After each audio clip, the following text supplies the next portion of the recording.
Somewhere in your house, there is a photo of you before you could talk. Someone is holding you. You are looking at the camera. You have no idea who took that photo. You have no idea what that room smelled like, or what song was playing, or whether you were happy or scared. You were there. You are certain of that. But the memory is gone. Not blurry, not faded. Gone. And the strange part is, this isn't a flaw in your brain. It happened to every single person who has ever lived. Something erased the first 2 to 4 years of your life on purpose. And the real answer for why is far stranger than simply forgetting. You call it baby amnesia when you think about it at all. Scientists call it something more precise: infantile amnesia. It is one of the most universal experiences in human psychology, and almost nobody questions it. Ask a room full of adults for their earliest memory. Most will land somewhere between age 3 and 4. Push earlier than that, and the memories thin out until there's nothing. Not nothing quiet, nothing at all. Here's what makes this so odd. Babies are not empty.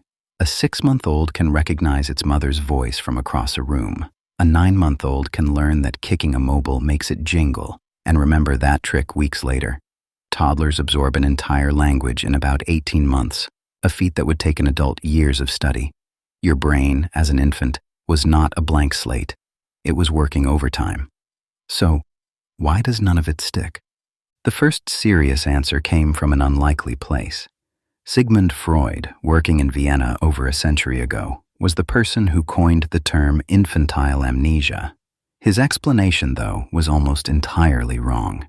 He believed the missing years were repressed on purpose, buried because of dark, hidden desires the mind wanted to hide.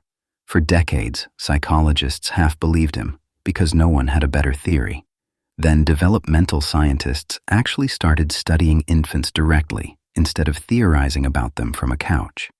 And the real explanation turned out to have nothing to do with repression at all. Picture a psychologist named Caroline Rovee-Collier running a series of experiments starting in the 1980s. She wanted to know whether babies could form memories, and if so, how long those memories lasted. Her method was almost playful. She tied a ribbon from a baby's ankle to a mobile hanging above the crib. Kick your leg. The mobile moves. Babies as young as 2 or 3 months figured this out within minutes. They learned it. And when Rovee-Collier brought the same babies back days, even weeks later, they remembered. The moment they saw that mobile again, their little legs started kicking before anyone touched the ribbon. So the memory was there. It was stored. It could be retrieved, at least for a while, under the right conditions. This told scientists something important.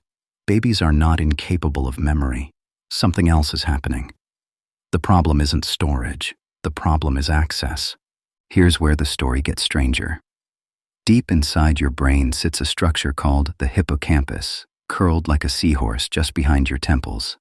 Think of it as the brain's librarian.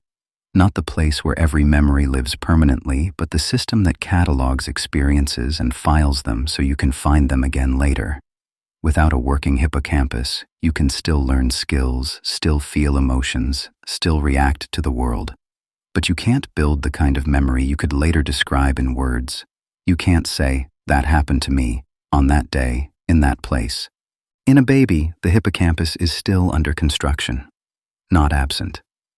Under construction. It is one of the last major brain structures to fully mature, and in humans that construction project runs for years, well past the point most children learn to walk and talk.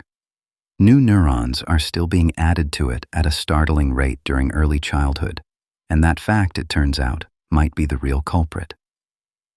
In 2014, neuroscientists Paul Franklin and Sheena Jocelyn, working out of the Hospital for Sick Children in Toronto, proposed something almost paradoxical. What if the very process that makes a young brain so good at learning is the same process that destroys its early memories? They studied neurogenesis, the birth of new neurons, in the hippocampus of young mice. Mice with rapid high levels of new neuron growth showed worse memory retention for things they'd learned. When the researchers slowed that neuron growth down artificially, the young mice suddenly held on to memories much longer, almost like adults. When they sped up neuron growth in adult mice, the reverse happened. Adult mice with boosted neurogenesis started forgetting things faster too, the way infants do. Sit with that for a second. Your brain, as a baby, was building itself so fast that it was quite literally overwriting its own early files.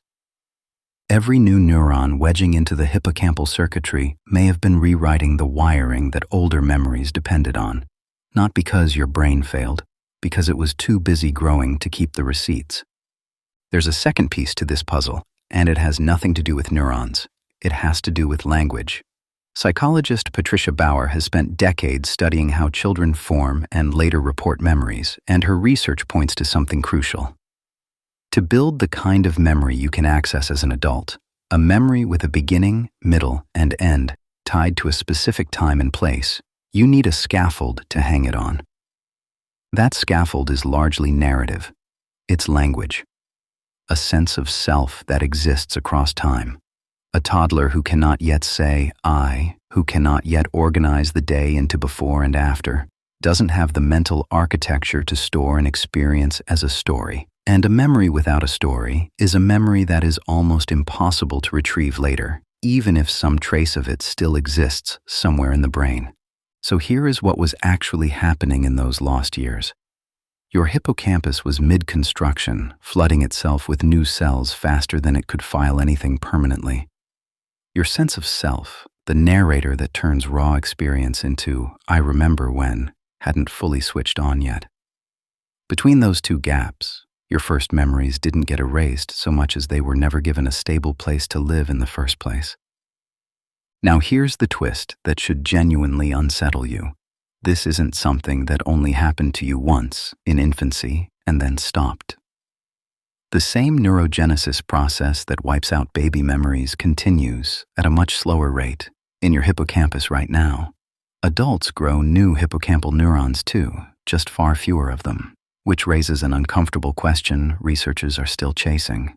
Are you forgetting things today, right now, for the exact same biological reason you forgot being 3 years old?